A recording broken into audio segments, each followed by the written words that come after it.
tayo sa pinakababa. Breakfast. Yeah. It's going to be a while siguro bago ako bumalik ng Italy or in Europe in general. The goal right now or the itinerary is still in Asia. 2026. Probably. Binat lang siguro dahil kasi ang bibilis ng mga nangyayari kahapon eh. Kaya, yeah. Ano ba nangyari kahapon?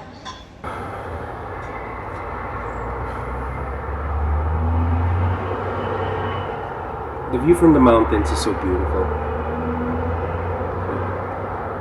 Parang bordering Switzerland na dati dahil kasi this is the northern part of Italy.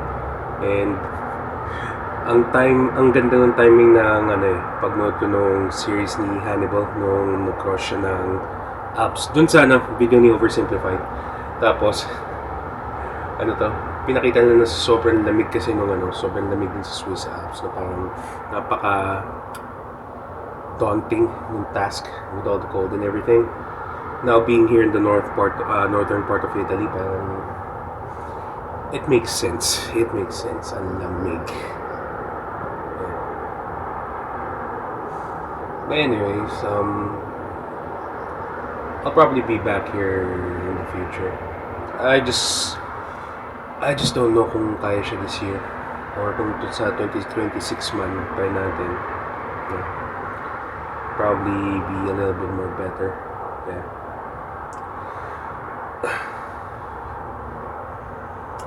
Yung pala din, nakasalubong ko dun sa baba si Luciano, si Vittorio at saka yung kanyang wife. So, if you guys are seeing this, grazie mille. Thank you for everything. I appreciate it. Even though there's a really big language barrier, I felt the friendship. I really felt the camaraderie. It really means a lot. So, if you guys see this, I hope to see you guys down the line. Maybe here in the Philippines, probably. Yeah, hit me up.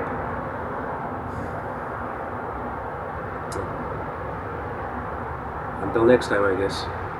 Okay, let's get a move on na. So, it's already 7:45 right now. And ang pipiliin ko na ruta siguro, try natin mag-train. So, ang nakita ko na isang ruta, may isa, green line. So, diretso. Dun sa nilakaran natin from the first day. Lakarin natin yung pababa. Tapos, dalawang sakay from green line. Tapos, sasakay din nata ako ng yellow line natin nakalagay. Basta parang ganun. Pero it leads to the Duomo. And most of the day kasi we're gonna be spending there. So, I can't wait to get the day started. So, ano pa bang ginagawa natin? Taka na. Nag-inyebe yung mga kotse, oh. Pag nag-negative kasi yung temperature dito, chances are madalas mangyari yun. Kaya ang ginagawa daw nila, pag nagsiscrape to kasi sila ng pag nagsiscrape sila ng snow mula dun sa windshield, ang ginagawa nila ay binubusan minsan ng may tubig. Pero discretion lang yun dahil kasi baka mabasag din yung windshield. Yeah. Grabe. Tindi na lamig dito. But it's very beautiful though. It's peaceful here. Paano pa kaya pagdating ng pagdating mo sa capital, sa central? O siguro doon madaming tao. Might wear a scarf dahil kasi sobrang naglalamig yung bibig ko, and pag ganito naramdaman ko sa lalamunan ko, mawawalan ako ng boses.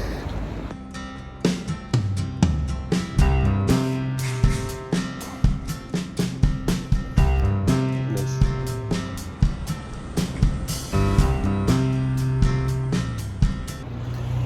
Ang ganda ng architecture dito, no? Alam mo na ang dami mga designs, especially yung church. Ang tagal na siguro or ano ba sabihin? Ang tagal na siyang na-erect, na-construct. Kaya talagang din siya. Historical landmark, historical city. Ang dami.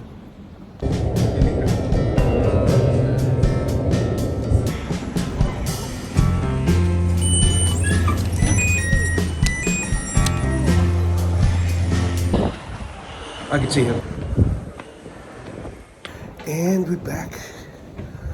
Feels so good.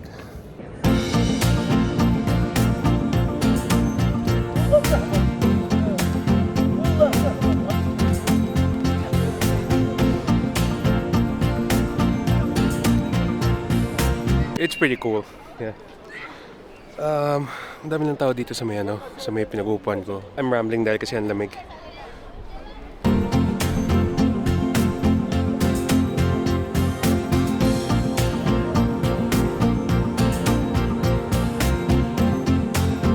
Try natin pumasok. Kung hindi pwede pumasok, edi diretso na kagad tayo sa Vittorio Emanuel.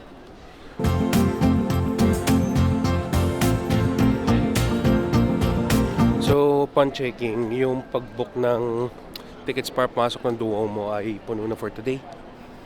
Sige. Kailangan kasi daw siyang i-book in advance dahil kasi nung tinignan ko yung QR, ang pinakasunod na available date would be the 16th. Eh, wala na ako dito. Alright. It's amazing. Check it out.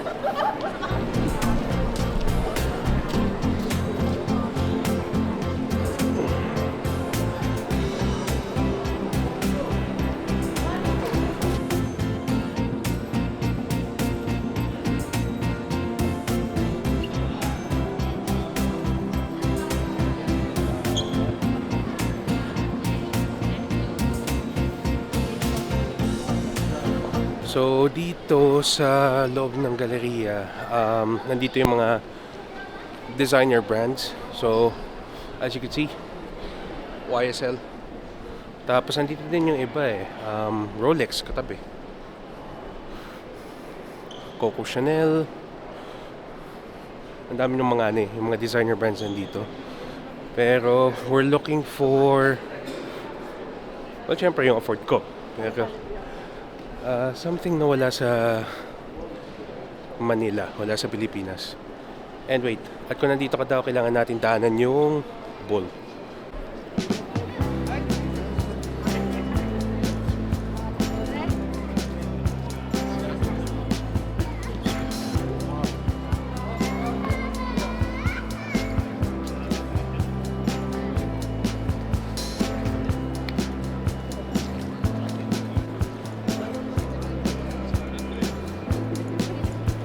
That was pretty fun. So, sige, ikot tayo. May nakita ko McDo. Pwede. I mean, it's 9 in the morning. So, pwede tayong dumama na saglit. Tapos, tingin-tingin na rin tayo kung ano pwede mabili. Sweets, oh.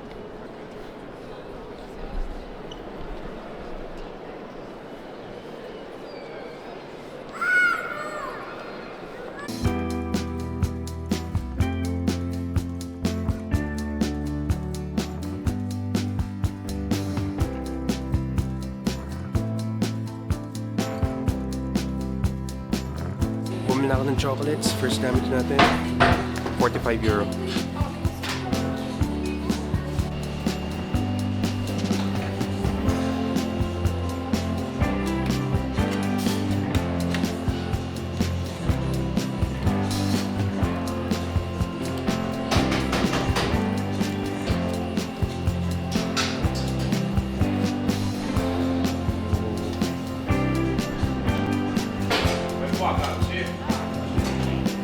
And the ice cream for you. There Thank you you go. so much. Thank you. Enjoy. May patong lang.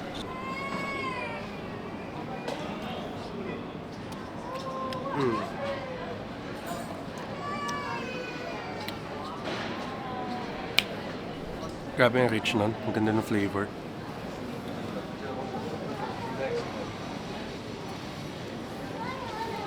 May nakapila na dito sa tabi ko. Ito. And sabi daw nga nila, pag mayroong pila, it's really good.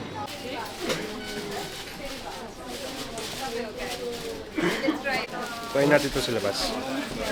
Damage natin, $6.50. Oh damn, may cannoli din pala sila. Dapat kumuha ako. Doon na siguro sa kabila. Panzotti.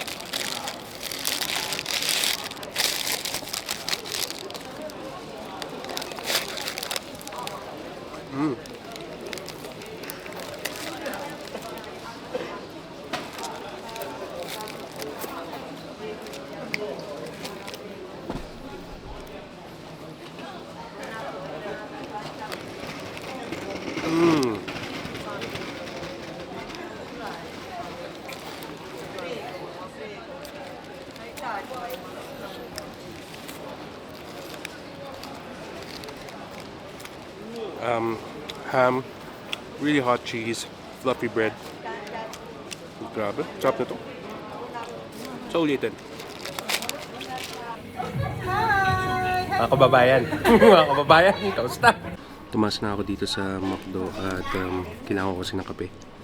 Nagkataon yung staff ay mga Pilipino, narinig ko mag-Tagalog eh. Sobrang nakakatawa. Sabaw na sabaw ako dahil kasi tinatanong nila kung taga saan ako. O sinagot ko Manila. Tapos yung pala, ang tinutukoy nila kung saan ako galing, kung taga dito ba ako sa Milan. Dahil kasi malaki yung Filipino community dito. Pero sobrang laugh trip. Anyways, ano nga naman simple kaligayahan nga ng mga OFW na nagtatrabaho dito eh. Gotta keep each other, you know, happy. Anyways, so shoutout sa kanila if ever makita nila to. As for me, a much needed cappuccino. Time check, so it's already 10. Mga gantong oras siguro pagkababa ko, diretso na kagad tayo dun sa mga bilihan. Nung nag-ikot ako, nakita ko yung Nike somewhere dito. Puntahan natin yun. Mabilang ko man lang yung kapatid ko. Si dad bilang ko na rin, so dalawa na kagad.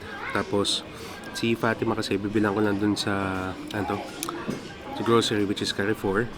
Yeah. Yun lang naman. Wala naman ako napangakuha ng pasalubong dito eh. As for me, hindi ko alam kung bibili nga ako dito eh. Pero, pag minadaanan siguro tayo na kahit pabango. Basta after nito kasi one restaurant na lang yung gusto ko talagang puntahan ever since we go back to the hotel. Tapos ayusin lang natin yung mga impake. I'm actually thinking dahil kasi magkakaroon din naman ako na layover sa Dubai, but hindi din ako tingnan natin kung makakabili, but no promises. Kaya natin bumili sa DXB. Yung pala ang kinuha ko lang dito ay french fries at saka coffee. Kasi kinilangan ko lang talaga ng kape. And can't go wrong with french fries dito sa McDonald's, even in Milan.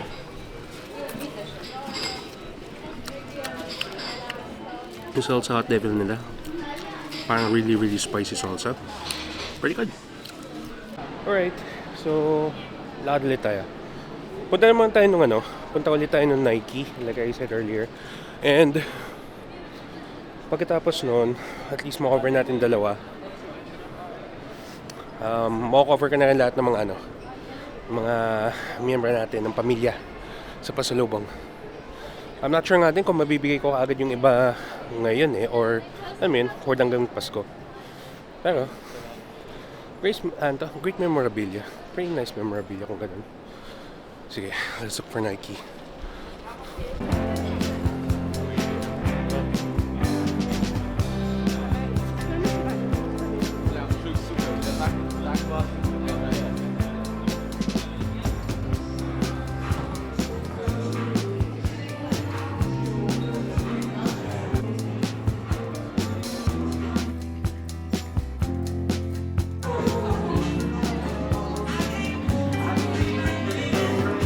Yeah, thank you so much. Good, let's go. Okay, goods dito si Jordan. Paano ba?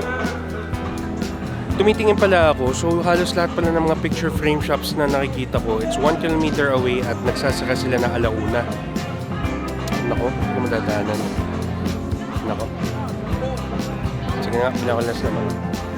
Balik tayo ng galeriya. Yes. Okay na yan kay Ma. Right, so tapos tayo.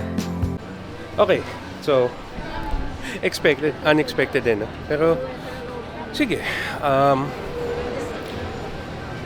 balik ulit tayo ng Duomo. Balik tayo ng Galleria Victor Emmanuel. Kakalabas ko lang dito sa odd store. So what are the odds na? Sige, so technically covered na ako para sa lahat.